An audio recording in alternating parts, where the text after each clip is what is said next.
rather than introduce new laws and regulations, right? Every time we have these technological advancements or developments, we need to look to the frameworks that have withstood the test of time, which are typically found in constitutions, in human rights law and civil rights law. And in that way are sort of agnostic to what happens in terms of technological development and have a much better shot at being sustainable and future-proof.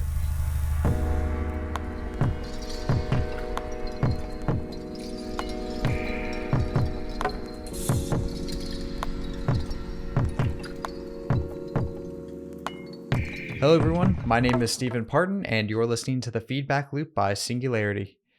Before we jump into today's episode, I'm excited to share a bit of news. First, I'll be heading to South by Southwest in Austin on March 14th for an exclusive Singularity event at the Contemporary, a stunning modern art gallery that is in the heart of downtown Austin. This will include a full day of connections, discussions, and inspiration, with coffee and snacks throughout the day, with an open bar celebration at night. So if you're heading to South by and you're interested in joining me and having some discussions, meeting our community of experts and changemakers, then you can go to su.org/basecamp-South by Southwest, which I will link in the episode description, so you can sign up for this free invite-only event. And just to note, it is not a marketing ploy when I say that space is genuinely limited, so if you are serious about joining, you probably want to sign up as soon as you can and get one of those reserved spots.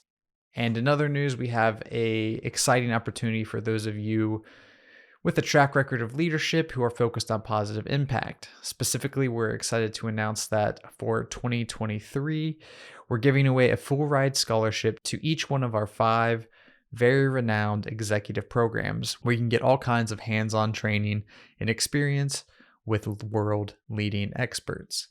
You can find the link to that also in the episode description. And once more, time is of the essence here because the application deadline is on March 15th. And with those notes out of the way, we can get on to this week's guest, who is a lawyer, author, and senior research associate at the Institute for Ethics in AI at Oxford University, Elizabeth Renieris. In this episode, we will be exploring Elizabeth's brand new book, Beyond Data, Reclaiming Human Rights at the Dawn of the Metaverse. This takes us on a tour through the ways in which our obsession with data and data policy has failed and distracted us, and how in order to update our modern regulations of technology, we need to actually instead return to the pillars of basic human rights law that are already well established. In essence, there is very little need to separate the digital from the physical.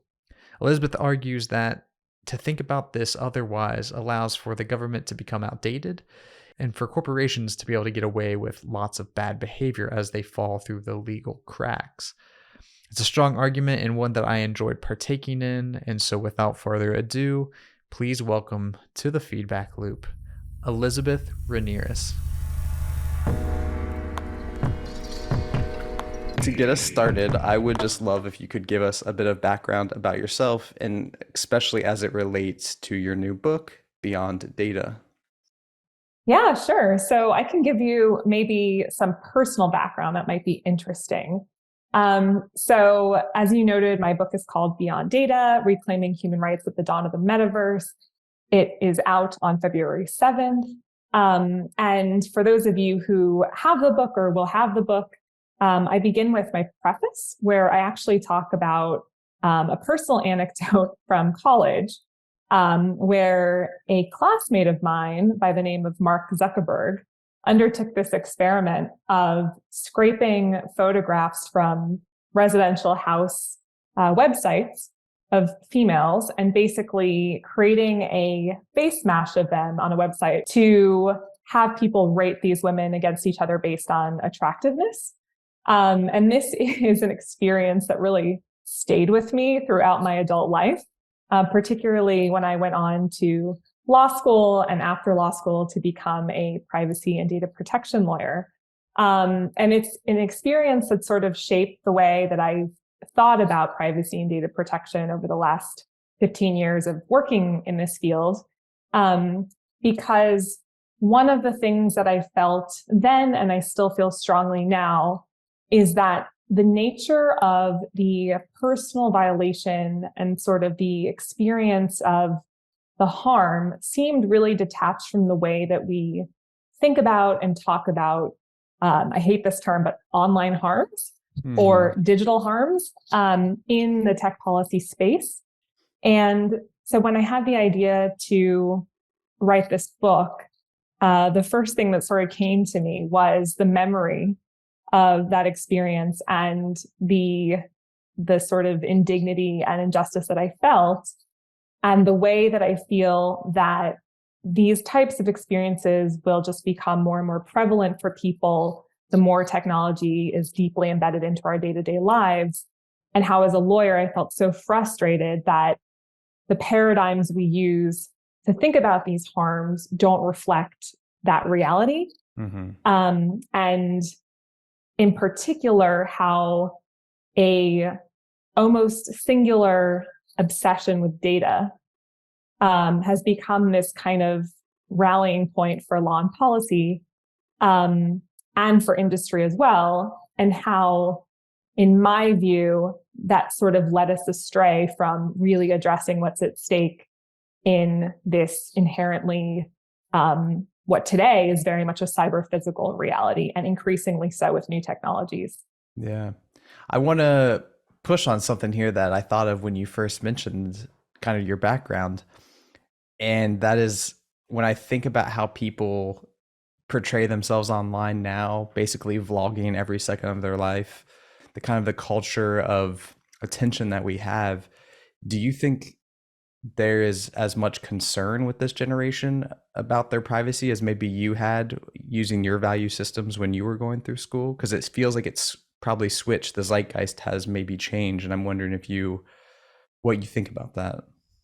Yeah, it's a great question. So I think people still share the same feelings and the same sort of intuitive sense that there's something very perverse about this behavior. I think what's changed is that it's becoming increasingly hard to opt out of it. So actually, a colleague who's also published through the MIT Press, a book called Digital Lethargy by Tang-Hui Hu, is really talking about this lethargic sort of, late capitalist experience of having to participate in society by offering ourselves up through these digital means. And so we see this very much where all of our digital infrastructure has effectively become gamified, right, to incentivize us to further share and further engage and, give our attention. This is true across, professional networks like LinkedIn that have really created those incentives in the professional context. Obviously, this is pervasive in more traditional social media where it's really gamified friendships and social connections in that way. It's true now in finance. We see this very prominently with a lot of fintechs that are trying to create these incentive structures and these behavioral patterns. It's certainly going to be increasingly true when we talk about what I call in my book metaversal technologies, like augmented and virtual reality. So I don't know that the emotional or cognitive or felt experience is necessarily different. I think we have been put in a position where the cost of participating in society means sort of learning to live with that discomfort, or even putting it aside for fear of, social isolation, personal cost to reputation or professional capital. It's this sort of idea of the network effects, which is a more technical concept of, all my friends are on Facebook, therefore, how could I not be? But in a much more social political sense of that, which is, again, this notion of it's the cost of participating in society. So it would be interesting to do some empirical research on this, right, in terms of how people actually feel. And is there this impetus and this exhaustion, this digital lethargy that in fact is there, but is not maybe at the surface, at the forefront of our minds, as a result of the toll of living in this way. You also mentioned in your intro there that our obsession with data is basically a very unhealthy distraction, and it's causing us to basically become blind to some of the key things that are actually at stake here, very important things. Can you kind of talk a little bit about what that is? Sure. So our obsession with data, as I sort of outline in my book, is a relatively recent phenomenon in the sense that before we talked about data rights or data protection or data privacy, we had constitutional and human rights around privacy. Those constitutional and human rights were broad rights that envisioned an almost physical sphere or boundedness around an individual, and were concerned about interferences with, your home, your family, your private life. In many legal traditions, your correspondence, which for some feels relevant to this discussion. But they weren't focused on this notion of data. That wouldn't emerge until we had the sort of PC revolution, as people call it, or we had computers enter the home. And what you'll see in my book, which I outline, is that it's interesting how the early data protection laws that came online very much reflect the sort of adoption of personal computing in different places. And so, as populations had more personal computers, so too did they have more data protection laws emerging around the same time. And so what happened there was, as data sort of became a more tangible thing in terms of digital data, right? So sort of binary zeros and ones, these computers that penetrated this physical space, this physical boundedness, there was this instinctive reaction. Again, there was sort of an inherent knowing that there's some violation occurring here of this original notion of privacy, but the feeling at the time was that it wasn't quite captured in these constitutional and human rights. And so there was this desire to articulate a more specific right around the protection of this data that was now stored in these digital databases. And that's where I think we took this sort of what I call the ICT turn, right? The information communications technology turn, where privacy sort of went off track. And I was actually meant to give a talk a couple months ago with the title, Was Data Protection a Mistake? And the title was intentionally provocative. And unfortunately, COVID got in the way. But the idea was that we were so confused by this new technology that kind of came along and entered our space that it was difficult to reflect on the powerful constitutional and human rights that we had, including around privacy. And there was a sort of,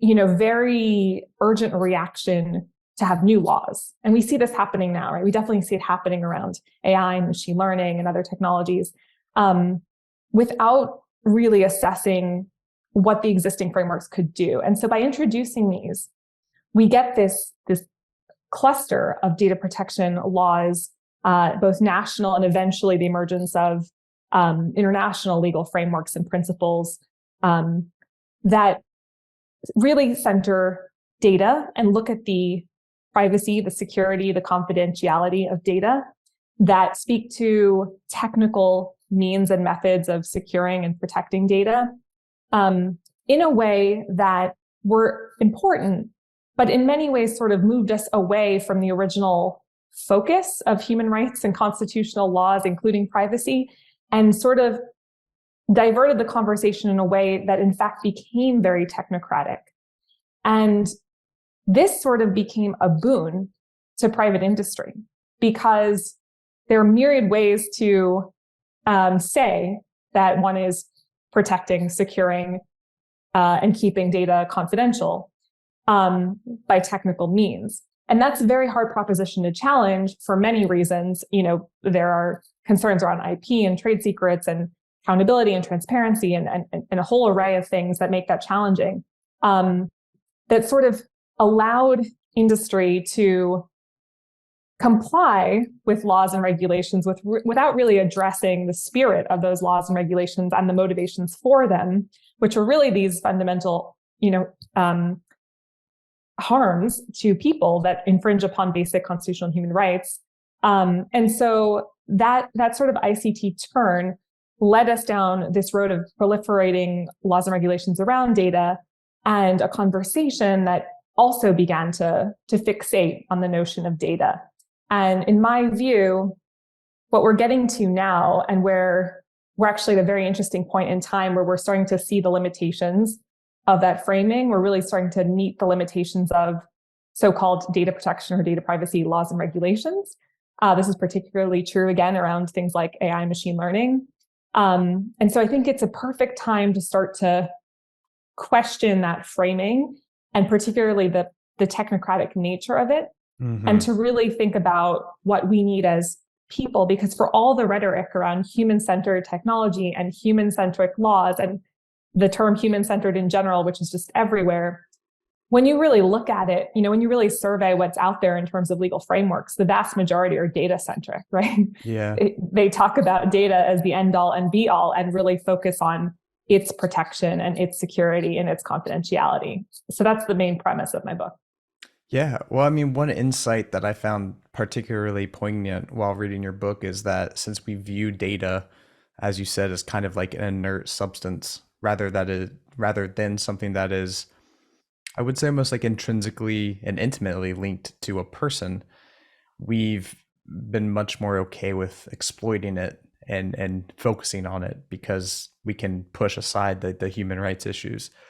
But what are some of the issues that are being caused with this approach? What are some of the human rights harms, I guess, that you would point to that are consequential from this focus on data rather than on its connection to the individual?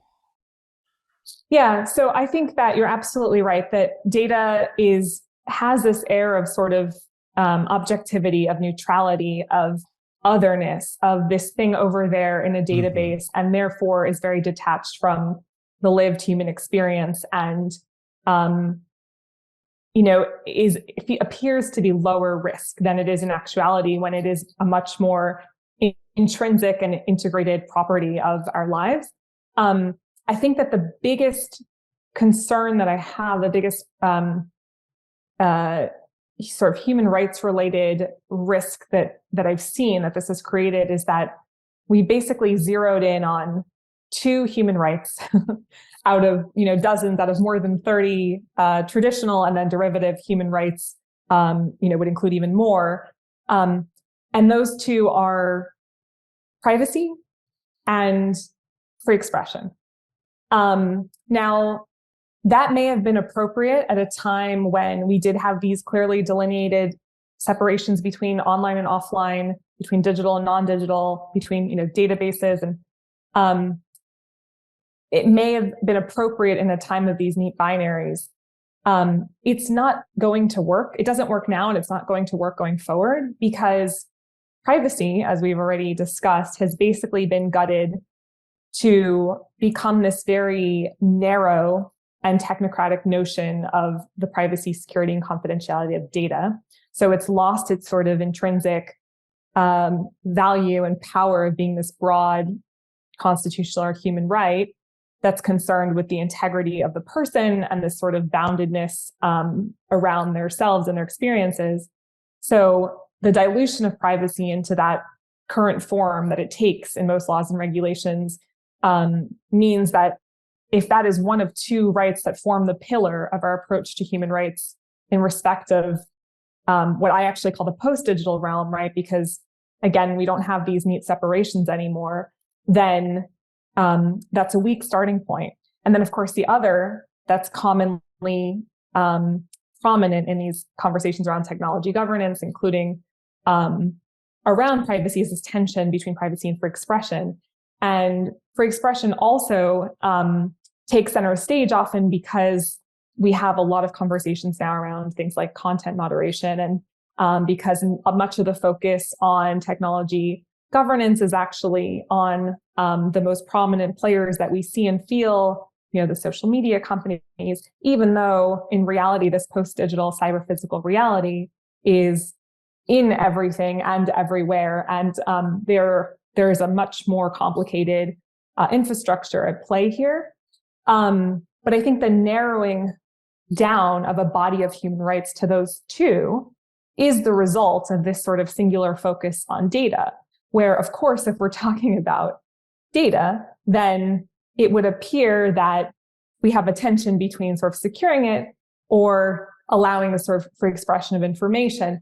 But that's not adequate, because what we've come to see very palpably, particularly in the last 5 to 10 years, I would argue, is that data collection and uses of data have resulted in harms that have to do with much more than privacy and free expression, that have to do with discrimination and harassment and inequitable treatment, that have to do with exclusion being a really big concern here, and sort of a growing digital divide, that have to do with an important body of human rights that's almost never part of the conversation, which are economic, social, and cultural rights.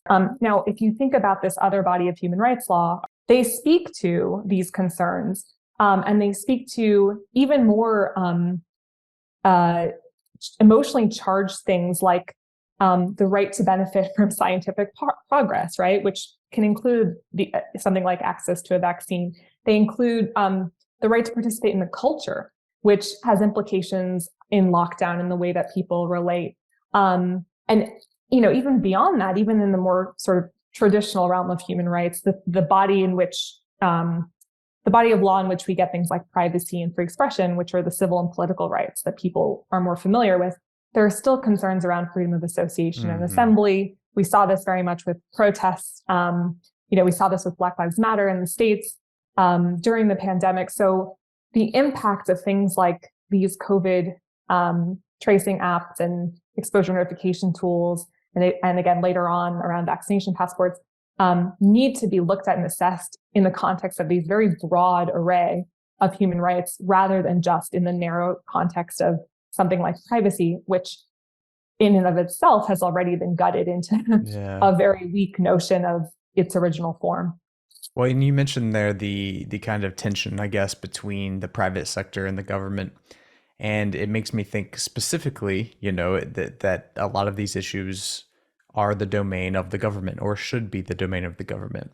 And legislation, as you discuss in the book, seems to be failing, I think, lagging behind pretty dramatically.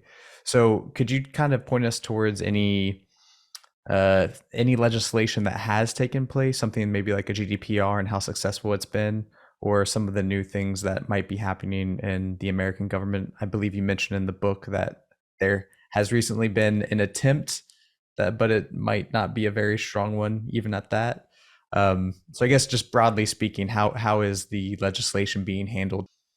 Yeah, sure. So I'll start with what I do allude to in the book. And so the nature of academic publishing is that it's a little bit slower than people would probably appreciate. Sure. So I had to address some of this after the book went into publication. A lot happened, right, between the sort of final manuscript and when the book is actually released. And part of what's happened is that in Europe, we have an entirely new legislative package on the table, put forward to regulate things like what the European regulators are calling digital platforms or digital services. So we have things like the Digital Services Act, the Digital Markets Act, a Data Governance Act, a proposed Artificial Intelligence or AI Act. So this whole suite of laws designed to sort of update, the European legal frameworks for the way that technologies, the sort of way that we interact with technologies today. And I think what's concerning about the approach there is, well, there are a couple of things that are concerning, and it's premature to really talk about this because some of the proposals are now law, but haven't really been tested yet, right? They're coming online now, and some are still, like the AI Act is still in draft form. But if I had to sort of project where they're going, we see a lot of the same mistakes being made as were made with respect to data protection. So one of the first concerns is that even though these laws always tend to, or purport to be technology neutral, they're never actually technology neutral. They're in fact very specific about the types of technologies at play and the types of technologies that they seek to regulate. And so the concern there is that they're never sustainable or future-proof. And this is where there's this perception always that the law sort of lags behind the technology, right? And how will the laws ever keep up? And by the time we have the AI Act, we need the quantum regulation, right? And that's sort of the logic. I think that the workaround, the answer to that is to leverage existing laws and legal frameworks, including a much fuller body of human rights law. So rather than introduce new laws and regulations, right, every time we have these technological advancements or developments, we need to look to our arsenal, right, of the sort of the frameworks that have withstood the test of time, which are typically found in constitutions, in human rights law and civil rights law, that again are not starting from the perspective of data or AI or algorithms or platforms. They're starting from the perspective of people or citizens. And in that way are sort of agnostic to what happens in terms of technological development and have a much better shot at being sustainable and future-proof. I think that this impulse to sort of constantly introduce new laws and regulations is really a distraction. And there are different parties at the table that have different incentives to introduce those. So obviously, from the standpoint of governments, there's obviously the desire to appear to be doing something about something that's suddenly of deep concern to the public, right? And perhaps unfamiliar. On the part of corporations, it's often in their interest to ask for new laws and regulations rather than have them comply with existing legal frameworks, right? So it's this very sort of defer, delay, distract tactic. On the part of individuals, again, there can be a sort of moral panic around things, and that can sort of encourage these cycles on the part of the public and private sector. So in terms of what Europe is doing, I think it's laudable. I think a lot of people do look to Europe as sort of a moral leader on tech governance. And I think that the GDPR, the General Data Protection Regulation, has contributed to that reputation, in part because, as you know, in the United States, we don't have federal privacy legislation, for example. But I think there are a lot of shortcomings, for example, in what the GDPR has done, in particular, it being interpreted and sort of implemented in a way that, again, has been very technocratic, very focused on data, very easy to circumvent, creating a lot of the appearance of compliance, but in many ways not making us feel any safer, and not anticipating, for example, things like generative AI technologies, right? And not protecting anyone from these sort of new use cases that these laws never could have because they were so narrowly focused on protecting data. So I think, and a concern there as well is that, the GDPR, for example, has been replicated the world over. It's sort of been mimicked by national and regional frameworks in different parts of the world. And, that's concerning to me because what it means is that rather than be a sort of global floor, it can be a type of global ceiling where that's the best we can do. And in reality, I think the best we could do is really, again, to look for a broader human rights-based approach. So that's what's on the table in Europe. I think in terms of, what I alluded to in the book that's happening in the States is a lot of people are investing a lot of hope and faith in this federal comprehensive privacy legislation. It has gone through many iterations. It has many interesting features. I don't think it's going to provide us with the kind of outcomes and safety and security that we're looking for. I do think it will help companies in the sense of rather than having to comply with a patchwork of state laws and regulations, right? They can sort of have one standard federally. But I think that it's still largely focused on data. It's still largely built on the past sort of 50 years of data-centric laws and regulations that stem all the way back to the emergence of the Fair Information Practice Principles and subsequent frameworks, the types of laws that eventually provided the foundations for the Data Protection Directive in Europe in 1995, and now the GDPR. So it's important. I think, again, there's important moral value to the United States having federal privacy legislation. I think it's important in respect of multilateral and bilateral conversations around technology governance, and I think is kind of table stakes, but I don't think that it's going to address really the issues that are going to wreak the most havoc on people now and going forward. Well, in a perfect world, and obviously you can't, if you have an answer for this, great. But I know it's a big ask. But what would you propose, or what are some of the idea solutions? Whether it is second order and it is focusing on data, or if it's first order and really focused on human right laws instead. What are some of the things that you would ideally want to see happen to kind of constrain some of these invasions, I guess, into privacy and into free speech, and maybe even into autonomy for that matter? So I want to see us stop pretending that tech companies, right, are different. I want to see us stop pretending that we don't have laws that address these things. So for example, I want to do away with this notion of online harms. It's not a thing. If somebody is targeted, harassed, abused, quote unquote, online or by digital means, they are targeted, abused, or harassed, full stop. If, you have again, with air quotes, a digital product or service that is defective or creates, some kind of danger, bodily danger, otherwise, to someone, I want to see our existing liability frameworks apply. If you have, an AI tool that results in a sort of discriminatory impact in hiring, I want to see our laws around this apply. Now, for example, that's an area where we see places like New York City introducing new laws and regulations, rather than saying the means are irrelevant. The fact that you're using an automated system or an AI tool is irrelevant to the fact that the outcome and the impact and the harm is the same.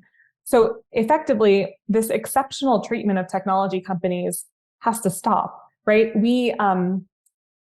It's increasingly irrelevant, right? What the means are. And I think that this kind of constant scrambling around, okay, well, now what does it look like? And now what do we do? Rather than, okay, who are we? What are our rights? These are well-established pillars of sort of law, frankly.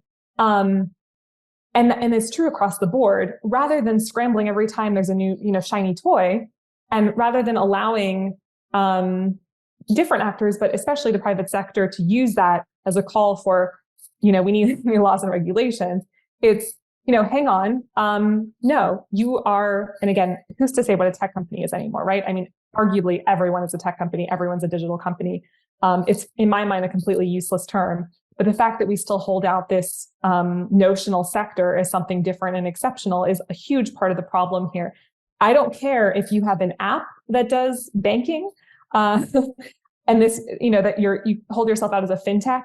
If you're providing banking services, right, you need to be held to those standards. If you're an app that provides therapy or medical services, you need to be held to the same standards. So I think it's the biggest problem we have is this exceptional magical thinking around tech companies, and it's deep and pervasive in the culture. It goes all the way back to the cyber libertarians of John Perry Barlow's day and the Declaration of Independence of Cyberspace. And I'm very concerned because you have a similar rhetoric now around this idea of the metaverse.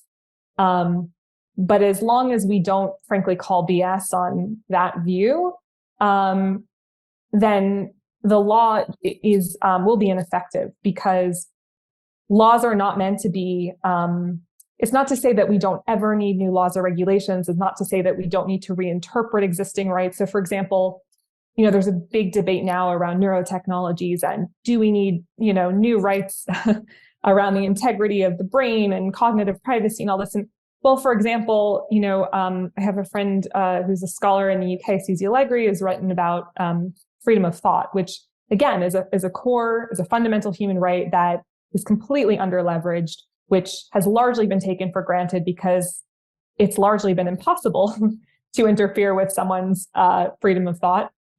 However, that may not be the case going forward. And so, in my view, it makes sense to, again, leverage what we have before we think about layering on and introducing new laws and regulations that work against each other and ultimately dilute their efficacy, which leaves us more vulnerable. Do you think that the current laws, the non-digital laws, are largely capable of handling the digital space? Even, because you say it is a second order kind of manifestation. How well do the laws as they have existed in the past really cover the, I guess, nuances that do arise from the technical space? Do you think that it's pretty well handled, even with, if as long as we're open to just some simple tweaks and adjustments here and there? Yeah, it's a good question. And it's a question I get all the time. And I think that, there's different sort of strata, right, of law and legal tools. And I Mm-hmm. think you've got sort of the highest level, or depending on your perspective, the foundational sort of bodies of law, right? So human rights and constitutions. And there are these sort of uh, meta layers and strata of where we derive our laws from, right? And those are typically codifying some kind of normative theories, ethics, things like that. Those are sort of pillars, and I think that those, in my view, are still very powerful if, again, as I was explaining before, extremely under-leveraged as a starting point for this conversation. So, for example, in the last 10 years, we've seen a proliferation of principles around AI ethics. And these have come from everyone from governments to private sector to multi-stakeholder groups to civil society, academia.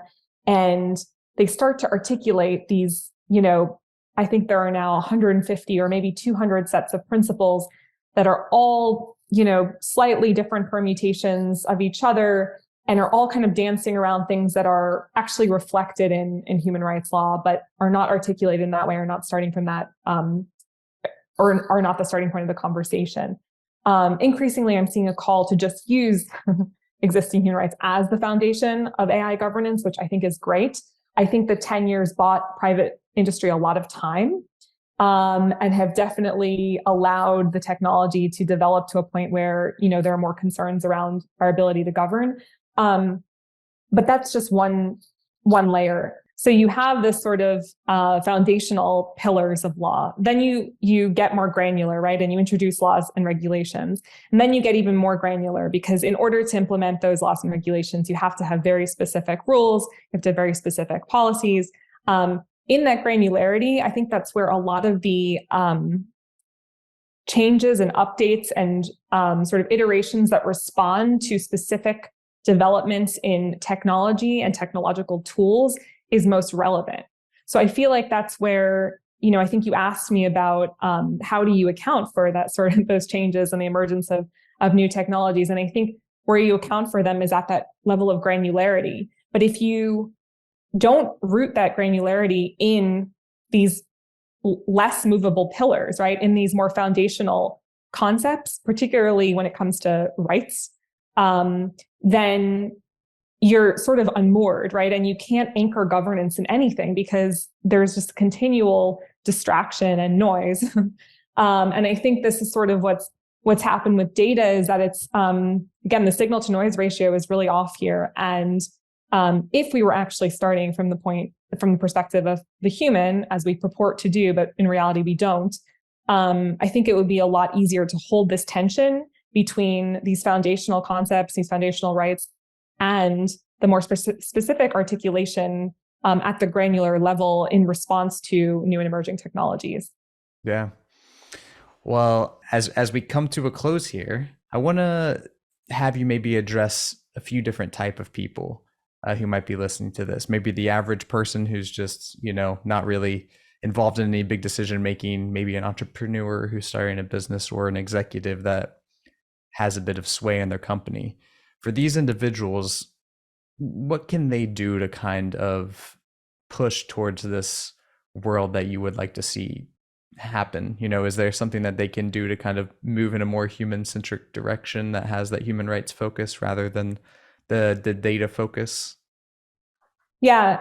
So for individuals, I think individuals have been have really been given the short end of the stick, right? In the last 50 years, I think way too much of the burden has been put on people, on individuals, to sort of safeguard themselves and their rights. And while I think that it's great for people to be empowered, it is absurd to think that any individual has any modicum of control over what happens to their data at this day and age. It's just a complete fantasy. I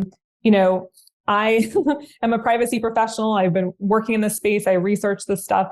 I struggle, right, to make sure I have all the correct optimal settings at all times on every device in every context. And even then, there's no evidence or proof that those settings are actually doing what they're intended to do, and they can sort of counteract each other. And so I think to people, I would say, this is not on you.